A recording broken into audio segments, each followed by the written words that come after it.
Okay, this drone came with us because this drone was having a problem in the camera, in the front FPV. So after using our avionics, this is the old avionics. This is the old.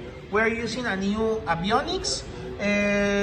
We tested with a new RF module and tested with a new camera. But after changing the avionics and the camera of the client, this is the old parts.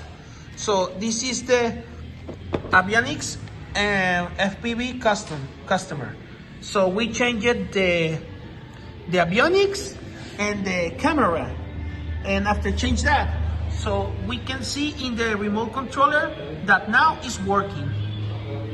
So this drone needed to change the avionics and the front FPV to fix this problem.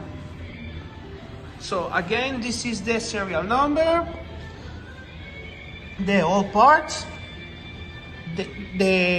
our avionics, and the new FPV, and now the drone is working again.